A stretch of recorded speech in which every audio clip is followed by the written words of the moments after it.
Hello friends, welcome to एग्रीओजी। आज हम एलएचडी लेटिन स्क्वायर डिज़ाइन उसकी बात करेंगे। तो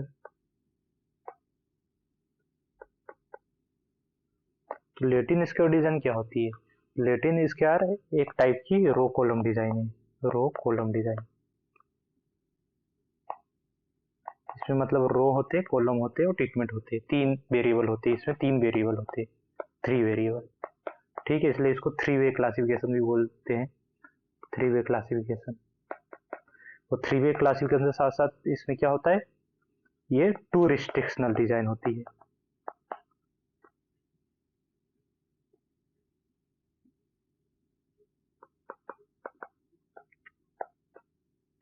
ठीक है, तो ये टू रिस्ट्रिक्शनल डिजाइन होती है। अब लेटिन स्क्वायर डिजाइन होती क्या है, ये समझते हैं। लेटिन स्क्वायर डिजाइन समझ लीजिए एक फील्ड है आपकी, तो इसमें ये समझ लीजिए ये रो है और ये कॉलम है। तो इसमें क्या होता है कि जितने नंबर ऑफ रो होते हैं उतने नंबर ऑफ कॉलम भी होंगे और उतने ही नंबर ऑफ ट्रीटमेंट भी होगी। ठीक है, तो इसमें एक बेस्ट इसका इंपॉर्टेंट फीचर क्या होता है, number of row equal to number of column equal to number of treatment.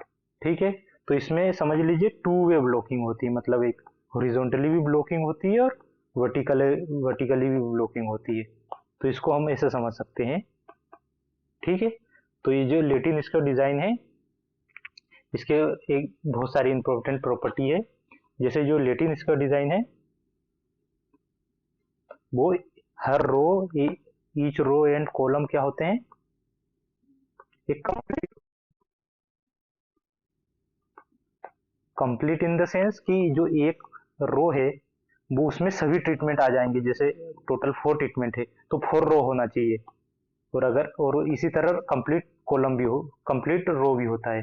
जैसे 4 ट्रीटमेंट है, 1 2 3 4, तो एक पूरे रो में चारों ट्रीटमेंट आना चाहिए, एक कॉलम में भी चारों ट्रीटमेंट आना चाहिए, मतलब रो और कॉलम कंप्लीट होते हैं। ठीक है, तो और इसके बाद जो लेटिन स्क्वायर डिजाइन होती है उसको कंजुकेट, एक टर्म आती है कंजुकेट।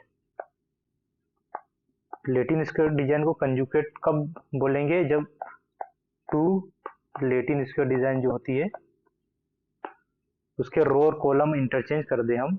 जैसे कॉलम को रो में इंटरचेंज कर दे, तो ये जो दो डिजाइन होगी, फर्स्ट डिजाइन होगी, सेकंड डिजाइन होगी, तो ये आपस में कंजुकेट डिजाइन होगी। समझ लीजिए एक हमारे पास पहली डिजाइन ये है, A B C, B C A and C A B. समझ लीजिए एबीसी ट्रीटमेंट है और ये डिजाइन है। तो तो इसका कंजुकेट डिजाइन क्या होगी, ए बी सी,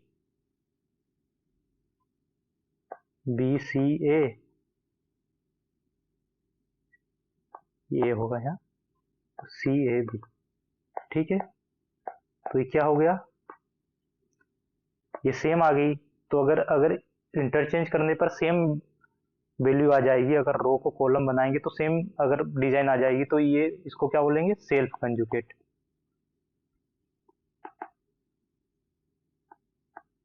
ठीक है, इसको सेल्फ कंजुगेट मतलब अपने आप में वो सेल्फ कंजुगेट है। पर यदि समझ लीजिए 1 2 3 4 5 6 7 8 9, ये समझ लीजिए अलग अलग ट्रीटमेंट है ये वैसे। और इसमें जैसे रो और कॉलम इंटरचेंज कर दिए हम, तो ये जो डिजाइन होगी ये कंजुगेट डिजाइन होगी। मतलब ये एक डिजाइन है, दूसरी डिजाइन है, तो ये कंजुगेट डिजाइन होगी। ठीक है, तो ये कंजुगेट है और सेल्फ कंजुगेट मतलब सेम आ जा रहा है, मतलब इसको चेंज करने पे भी सेम आ जा रहा है, तो ये सेल्फ कंजुगेट डिजाइन होगी। ठीक है, इसमें लेटिन के दो टाइप हो गए। इसके बाद एक कॉन्सेप्ट आता है कि हम कितने लेटिन स्क्वायर डिजाइन बना सकते हैं, कितने लेटिन स्क्वायर डिजाइन हम बना सकते हैं। तो कितने बना सकते हैं, जैसे हमारे पास समझ लो पी समझ लो ऑर्डर, ऑर्डर आप लेटिन स्क्वायर बोलते हैं। ऑर्डर मतलब समझ लीजिए number of row, number of treatment और नंबर ऑफ कॉलम सेम होते हैं ना, समझ लीजिए 4 है तो 4 समझ लीजिए ऑर्डर हो गया। तो अब 4 कॉलम भी रहेंगे, 4 रो भी रहेगा, 4 ट्रीटमेंट भी रहेगा। ठीक है, ये ट्रीटमेंट हो गया, रो हो गया, कॉलम हो गया। तो इसमें कितने पॉसिबल लेटिन स्क्वायर कॉम्बिनेशन बन सकते हैं? अगर डिफरेंट डिफरेंट कॉम्बिनेशन बनाया जाए तो इसमें बन सकते हैं P factorial, P minus 1 factorial into number of standard form. ठीक है, इतने हम कॉम्बिनेशन बना सकते हैं। जैसे हमारे पास अगर 4 ट्रीटमेंट हुए तो हम कितने कॉम्बिनेशन बना सकते हैं? Factorial 4, factorial 4 minus 3, 4 minus 1 equal means ये हो जाएगा factorial 3 into number of standard form. अभी नंबर ऑफ स्टैंडर्ड फॉर्म का मतलब क्या होता है? नंबर ऑफ स्टैंडर्ड फॉर्म का मतलब होता है कि जो लेटिन इसका डिज़ाइन है उसमें समझ लीजिए ये डिज़ाइन है तो उसमें 1 2 3 4 या 2 1 2 3 4 ऐसे, मतलब जो समझ लीजिए ये लोअर ट्रीटमेंट है, ये फिर थोड़ा अपर समझ लीजिए ये 30 kg सीड रेट है, 40 kg सीड रेट है, ये 50 kg सीड रेट है और ये 60 kg सीड रेट है। तो ये जब ऐसे लोअर से हायर की तरफ अगर वर्टिकली और हॉरिजॉन्टली दोनों तरफ जा रहा है और 1 2 3 4 सीक्वेंस में जा रहा है, रो और कॉलम दोनों, तो इसको क्या बोल देंगे? एक स्टैंडर्ड फॉर्म, इसको स्टैंडर्ड फॉर्म बोलते हैं। ठीक है, ये अगर सीक्वेंस में जा रहा है हॉरिजॉन्टली और वर्टिकली, जैसे लो से हाई तक जा रहा है इधर भी और लो से हाई तक जा रहा है नीचे भी, तो ये हो गया एक स्टैंडर्ड फॉर्म। बीच में क्या होगा? बीच में सब ट्रीटमेंट आ जाएंगे, बाकी जो है जैसे यहाँ 3 आ गए, 4 आएगा, 2 आ गए, मतलब बीच में कॉम्बिनेशन बदलते रहेंगे। तो इसमें बदल कितने पॉसिबल कॉम्बिनेशन होंगे जो बदल सकते हैं अंदर, वो जैसे 4x4 में ऐसे ऐसे स्टैंडर्ड फॉर्म 4 बनते हैं, पर अगर 3x3 की मैट्रिक्स है, मतलब अगर 3 ही ट्रीटमेंट है, only 3 treatment T1 T2 T3, तो number of standard form only 1 होता है। मतलब हम 1 2 3 और 2 3, तो इसका मतलब यहाँ 3 1 और यहाँ 2, यहाँ 1 2, मतलब इतना ही बना सकते हैं हम। मतलब यहाँ इतने ही पॉसिबल कॉम्बिनेशन होंगे तभी ये सीक्वेंस मेंटेन होगा 1 2 3 और 1 2 3 हॉरिजॉन्टल वर्टिकली दोनों। तो इसमें सिर्फ एक ही स्टैंडर्ड फॉर्म आएगा। पर 4 के केस में 4x4 की लेटिन स्क्वायर केस में 4 स्टैंडर्ड फॉर्म बनते हैं। तो ऐसे बदलते रहेंगे। कितने ऑल पॉसिबल, ये फार्मूला है कि कितने हम ऑल पॉसिबल कॉम्बिनेशन बना सकते हैं एक लेटिन स्क्वायर से। ठीक है, इसके बाद इसका मेन फीचर ये आता है, मेन डेफिनेशन इसकी ये है कि हर ईच रो एंड कॉलम में जो ट्रीटमेंट होगा वो ओनली वंस, मतलब सिर्फ एक ही बार आएगा। मतलब हर रो और कॉलम में जो ट्रीटमेंट होगा वो ओनली वंस टाइम आएगा। मतलब एक से ज़्यादा नहीं आ सकता और एक से कम बार, मतलब 0 भी नहीं हो सकता। मतलब ओनली 1 बार आना चाहिए हर रो और कॉलम में एक ट्रीटमेंट। ठीक है, तो ये एक इम्पोर्टेंट फीचर है। इसके बाद इसमें और फीचर, एडवांटेज या फीचर बोल सकते हैं कि इसमें जो एरर होती है वो कम होती है आरवीडी से, ऐसा बोल सकते हैं। आरवीडी से इसकी एरर जो होती है कम होती है।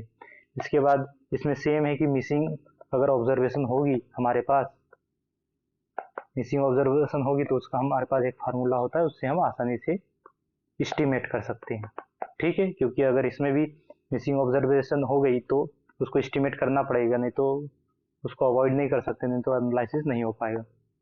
ठीक है, और इसके बाद अगला इसका एडवांटेज हो सकता है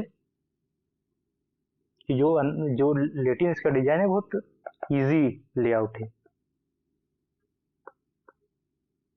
इसको डिजाइन है वो इजी है, मतलब वो समझ सकते हैं कि अगर 4x4 होगा तो ये से 4 रो हो गए, 4 कॉलम हो गए और इसमें ट्रीटमेंट दे दिए बस। तो बहुत इजी है लेआउट इसका। इसके बाद नेक्स्ट इसमें आ जाएगा कि इसमें 3 वेरिएबल होते हैं, ये तो मैंने पहले बता दिया आपको, 3 वेरिएबल। ठीक है, इसके बाद इसकी एप्लीकेशन क्या होगी एप्लीकेशन इसको जनरली एनिमल एक्सपेरिमेंट में यूज़ कर सकते हैं, मतलब बहुत सारी एप्लीकेशन तो बहुत सारी एनिमल एक्सपेरिमेंट पे यूज़ कर सकते हैं, लेबोरेटरी में एक्सपेरिमेंट में यूज़ कर सकते हैं, मेडिकल में यूज़ कर सकते हैं, इंडस्ट्री में यूज़ कर सकते हैं, मतलब बहुत सारी इसकी एप्लीकेशन है। जहाँ हम रो और कॉलम को प्रॉपर बना पाए उसमें इसकी यूज़ कर सकते हैं। ठीक है, इसको हम ऐसा ही बोल सकते हैं कि अगर फर्टिलिटी ग्रेडियंट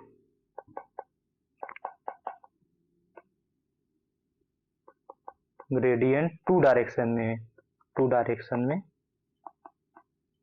तो भी हम इसका यूज़ कर सकते हैं। जैसे फर्टिलिटी ग्रेडियंट टू डायरेक्शन मतलब जैसे ऐसा हो जिसमें इसमें हम तय नहीं कर पा रहे कि ये हॉरिजॉन्टल है वर्टिकल, एकदम डायगोनली है, तो क्या करेंगे इसमें हम अगर ऐसे करेंगे, फील्ड ऐसे करेंगे तो हमको दोनों तरफ ब्लॉक करना पड़ेगा। मतलब ब्लॉकिंग का प्रिंसिपल क्या है कि हमको जो डायगोनल है उसके परपेंडिकुलर ब्लॉकिंग करना है, तो ऐसे तो हम ब्लॉकिंग कर नहीं पाएंगे, तो उसके लिए लैटिन स्क्वायर डिजाइन ज़्यादा यूजफुल होती है अगर डायगोनली फर्टिलिटी ग्रेडियंट है फील्ड में। तो हम ऐसे ही दोनों तरफ से ब्लॉकिंग कर देंगे हॉरिजॉन्टली वर्टिकली, तो इससे जो एनालिसिस जो होगा वो प्रॉपर होगा। ठीक है, तो ये एक अच्छा कॉन्सेप्ट है इसमें। इसके बाद इसके टेबल पे आ जाते हैं।